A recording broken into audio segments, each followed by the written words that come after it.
Hello, Bible in a Year family. This is kind of sad in some respects. I officiated a funeral last week. This sad funeral, young man. And when it was over, lady and husband that I hadn't seen in a while. I mean, I've known them my whole life practically. They walked up to me after, you're kind of small talking after it's over, and they said, "Hello, Bible in a Year family." It was amazing. Somebody's watching. Somebody. A lot of people. Yeah, that's encouraging to have someone come up and say that. But what episode were we, Mac? 213, Jeremiah 47 through 49. We talked about this in the last episode. From here on out, it's the oracles against the nations. And so, like tomorrow's episode is only one chapter. Right. But, we're going to go through these, I'm going to say relatively quickly. Watch, we'll talk for 25 minutes. But, these episodes are good because what you're seeing in all of this is just that God's judgment isn't just on Israel. It's on the other nations too. And that's what we're going to talk about here for these next couple of days, guys. So hang in there with us. Going to be good. See you on the other side of the introduction. Here we go.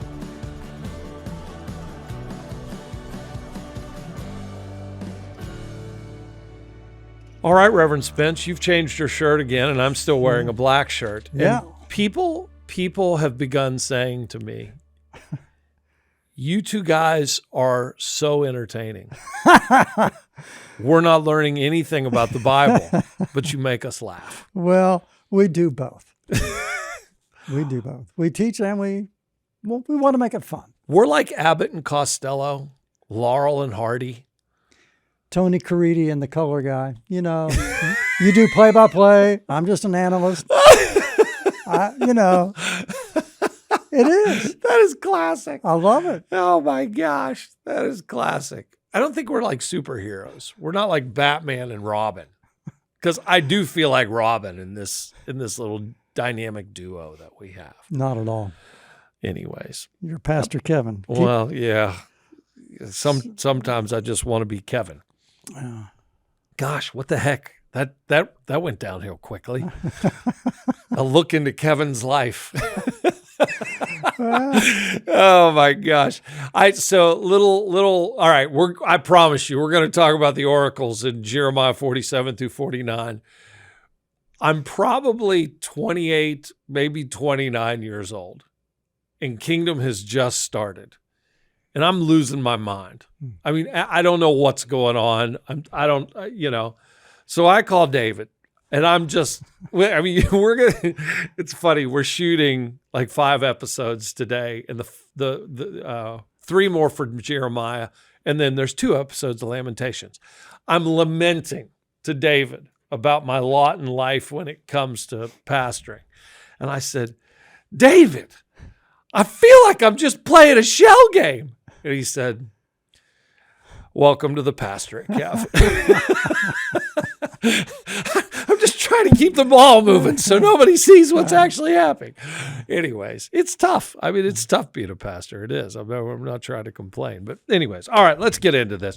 Boy, the Philistines take a major role in Israel's history. The Moabites take a major role in Israel's history. The Ammonites and the Edomites. We're going to be talking about all of them today. Damascus plays a major role. So as we start this, how do we start in terms of these oracles? Well, Israel's surrounded by people that do not like them. You just mentioned some of these nations, and we start with the Philistines, and Goliath was a Philistine. And we see in chapter 47, "This is the word of the Lord that came to Jeremiah the prophet concerning the Philistines before Pharaoh attacked Gaza." So you're same Gaza, same area. They're still fighting, Kev.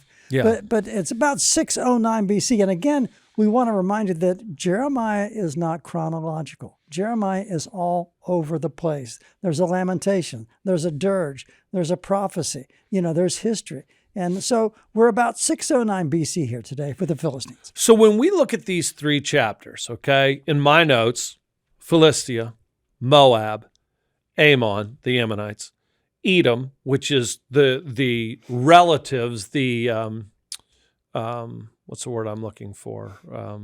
The legacy, the heritage, the genealogy, the descendants. Sorry, the descendants of Esau, Edom. These are the descendants of Esau. Damascus, Kedar, and Elam. So 1, 2, 3, 4, 5, 6, 7 different countries that are named in all of these 3 chapters. And, when we get into 50, there's the oracle against Babylon and so on and so forth. We'll do that tomorrow. But my point is this, and I'm going to walk it back to Genesis 12 again. Through you, Abram, all nations will be blessed. That's good. It's Paul's message. God came to the Jews. He wanted you to believe, but you rejected him. And now the word is going to go to the Gentiles. It's Jesus in the Nazareth synagogue, widow of Zarephath. Surely there were many people who had leprosy in the days of Elisha, the prophet. But Naaman the Syrian was healed. God's plan is not just for Israel. Yeah. Again, and guys, I know I sound like a broken record. Abraham, Isaac, Jacob, 12 sons, one nation. From the 12 sons, Judah, scepter will never depart from Judah. That's Jacob / Israel's prophecy over his sons. Sure. Gosh, this blessing. I mean, you want to talk about a painful blessing. As he blesses the boys, whew, that's a painful blessing, Jacob, right at the tail end of the book of Genesis, guys. Scepter will not depart from Judah. Judah to David. No one will ever cease sitting on the throne of David. From David will come Messiah incarnate in Jesus. Yeah. And from Jesus, now we reach out, okay? Israel's purpose is to lead all nations, all the people of those nations, back to God, creator, creation. And so what we see here in these 3 chapters is God specifically speaking to these nations saying, I've used you all to judge Israel. But you guys have used this as an opportunity to advance your own worldly power rather than turning back toward me. And so now judgment is coming upon these nations just as it had come upon Israel. Yeah. Israel failed to be the shining light to the nations to draw them back by faith to God. His judgment upon the nations is they didn't receive who Israel was as the shining light. Yeah. And I think that's overall why these oracles are coming down on these nations. Am I off base on that? I think you're exactly right. And all these other nations are pointing their finger at Israel and laughing at Israel. And God is saying, not so fast. You're not innocent in all of this either. And, that's the thing. And I'm not trying to make this a political discussion here or anything like that. But when you look at where we are today, it's this one extremity or the other. It's either Israel is all bad or we can't hold Israel accountable because Israel's God's people, so they get a pass. No, you can't read the Gospels. Jesus isn't giving Israel a pass just because. Like if anybody gets their feet held to the fire by Jesus, it's Israel. Sure. It's Israel. So somehow we have to balance these things. And that's what Israel didn't understand. Oh, it'll be okay. We're God's people. Well, that's this entire book of Jeremiah. Why would you take relationship with God for granted? It's ridiculous. And other side of the coin, you should be smart enough to recognize that Israel is God's people. You had better wake up. I mean, let's even look back to like the book of Ezra and Nehemiah. These people who fight against the rebuilding of the temple, who fight against the rebuilding of the city wall. Yeah. What do they say? When they send word back to Babylon, it was Persia. When they send, I'm looking here at my notes and saying Babylon. When they send word back to the Medo-Persian Empire, and they say to them, whoa, wait a minute here, wait a minute. This nation has a history. When they get it together, Yeah. and a sense of communal worship is reestablished, and I'm not talking about nationalism, I'm talking about the people of God letting God be God so that the world will look to them. You guys got to put a stop to that, because ain't nobody going to stop them. That's what they even have a respect. But these nations that are coming against them, it's Babel again, man. It really is. It's sad. It's a long history of anger and animosity and war, and they're still fighting over there. So give us some specifics, David, from 47, 48, and 49 that people need to pay attention to as they're reading today. Well, 47:4, for the day has come to destroy all the Philistines and to cut off all survivors who could help Tyre and Sidon. The Lord is about to destroy the Philistines. And so the warning, what staggers the imagination in all of this through Jeremiah is that nobody is paying attention to these warnings. They just, whether it's the Jews or the Philistines or the Moabites, they're just not paying attention. And then in chapter 48, verse 1, concerning Moab, so we switch from the Philistines to Moab. This is what the Lord Almighty, the God of Israel, says, woe to Nebo, for it will be ruined. Kiriathaim will be disgraced and captured. The stronghold will be disgraced. Moab will be praised no more. And as I read that, I keep in mind that David's ancestry came from Moab on Ruth's side of the family. Well, absolutely. And it was funny you mentioned Moab. When I was, just getting ready to film today, I went back to Numbers 25. I mean, there's your chapter heading right there. Wow. Moab seduces Israel. And when you look at Israel's history post-exile, I mean, I've read so much N.T. Wright, it's ridiculous. He's good. Oh my gosh, I love N.T. Wright. But he always looks to Phinehas as kind of the center of Hebrew pride, like the Maccabean Revolution. They were crying out in the spirit of Phinehas. The Pharisees, I can't remember which, one was Rabbi Hillel, you know who I'm talking about, Sure and do. the other one was more radical and one was more peaceful. Gamaliel was from the sect that was more peaceful. I didn't prepare for that, so I don't have the names off the top of my head. I think Hillel was more peaceful, and Rabbi, I think it starts with an S, I can't remember. But Paul was from that sect, and it's that sect that tracks their kind of motivation back to Phinehas. So Paul thought that what he was doing was the right thing to do because Phinehas rises up in Numbers 25 against the Moabites. You know what I mean? Sure do. And so when you're reading Moab here, oh my gosh, this is a 500,000 year plus, history. Moses was 1500 BC? Yeah, about so this is 1,000 years ago. 1,000 years ago they've had a relationship, a contentious relationship with the Moabites. Yeah.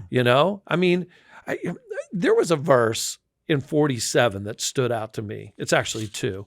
It's a contrast, in terms of talking about Philistia. Alas, sword of the Lord, how long till you rest?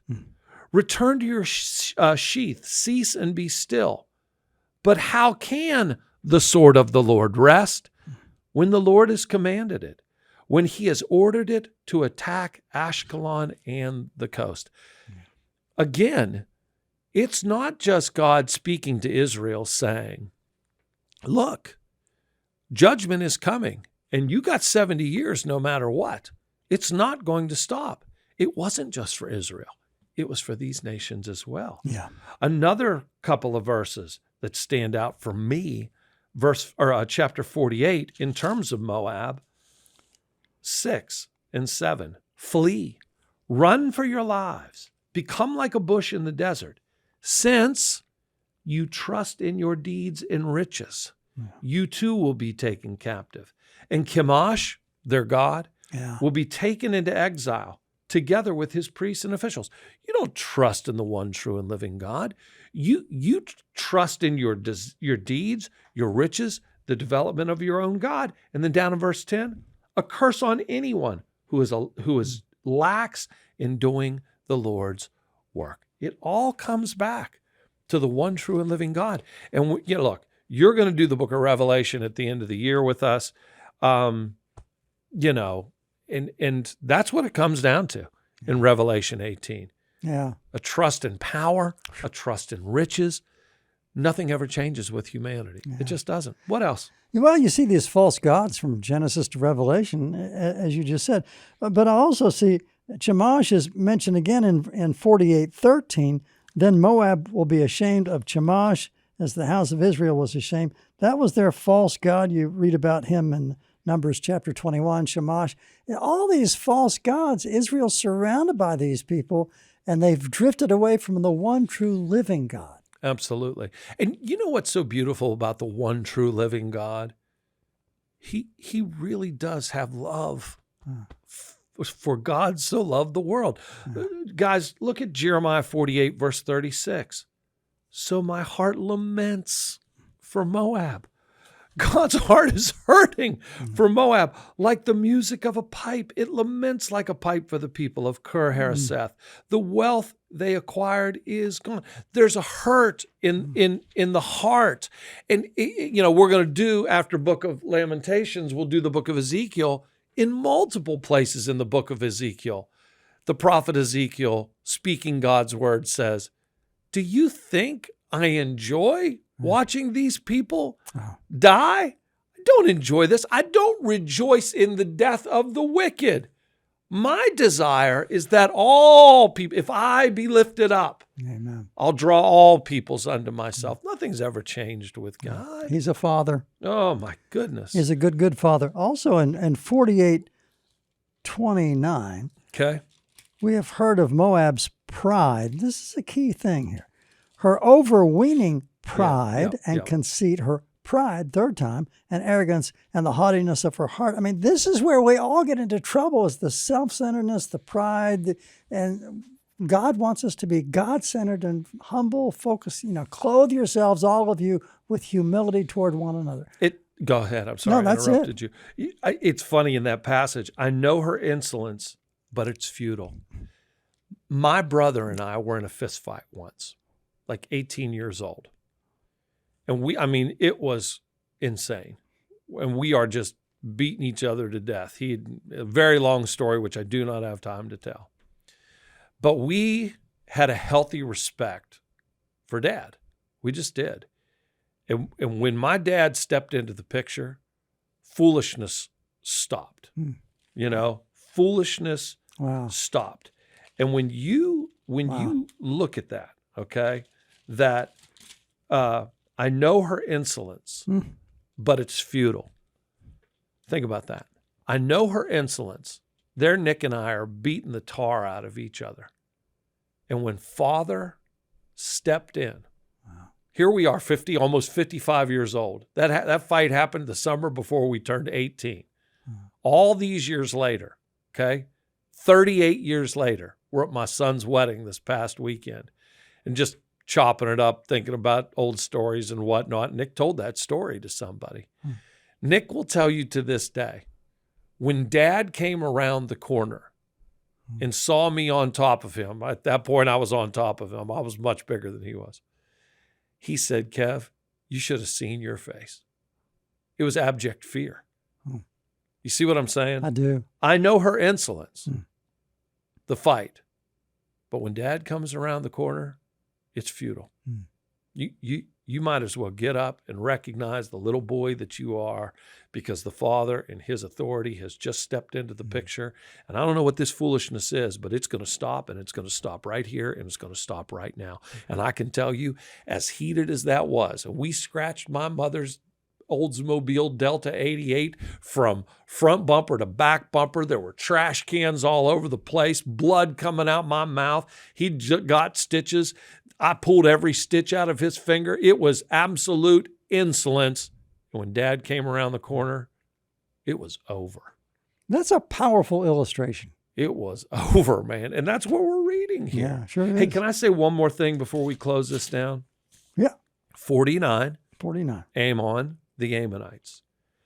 But then it shifts in verse 7, talking about the Edomites. And this is where I'm saying, guys, you have to go back. You have to see how this whole thing connects, okay?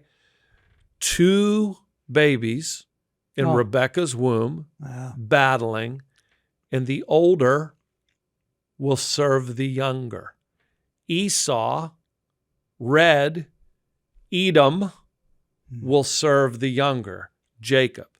Concerning Edom, verse 7, this is what the Lord Almighty says. Is there no longer wisdom in Teman? Has counsel perished from the prudent? Has their wisdom decayed?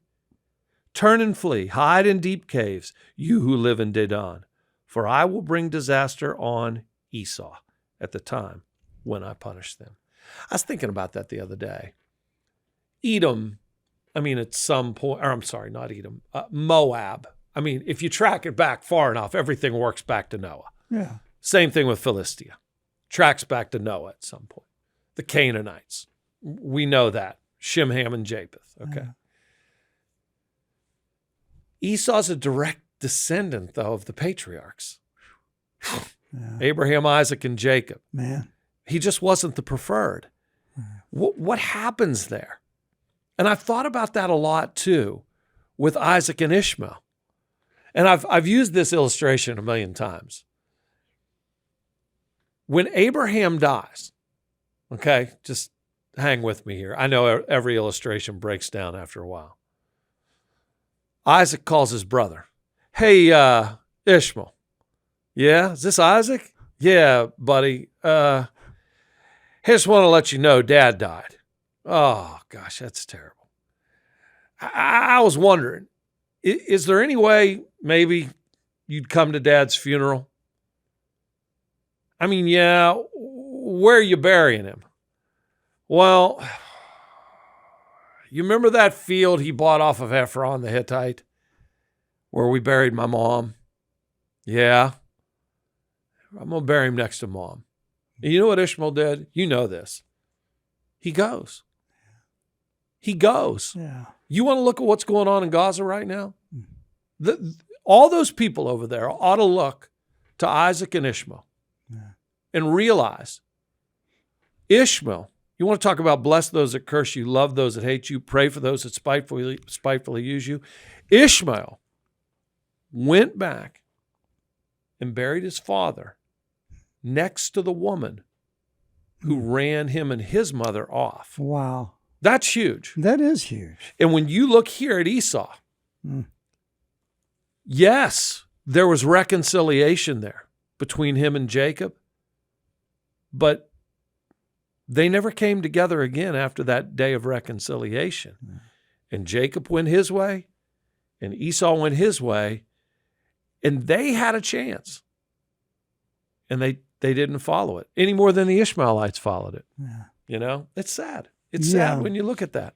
They Yeah. come against God's chosen people. Final thought as we finish this up. Well, you've got prophecies also against Damascus and Arabia. I noticed that fire is one of the recurring themes throughout all these prophets. For example, in 49:27, I will set fire to the walls of Damascus. It's often used as God's form of punishment on a nation. And then we see Elam, and we see now we get into verse 34. This is the word of the Lord that came to Jeremiah the prophet concerning Elam early in the reign of Zedekiah, king of Judah. Now we're going back to 597 BC. We're all over the place here chronologically, but keep your focus on the Father, what he is doing, how he is dealing with all these different nations. Great word. Great word. I'll say one more thing as we close. I've said that like 10 times already. It's okay. 49:31. How about this? arise and attack a nation at ease, which lives in confidence. That ought to be a wake-up call to all of us. Amen.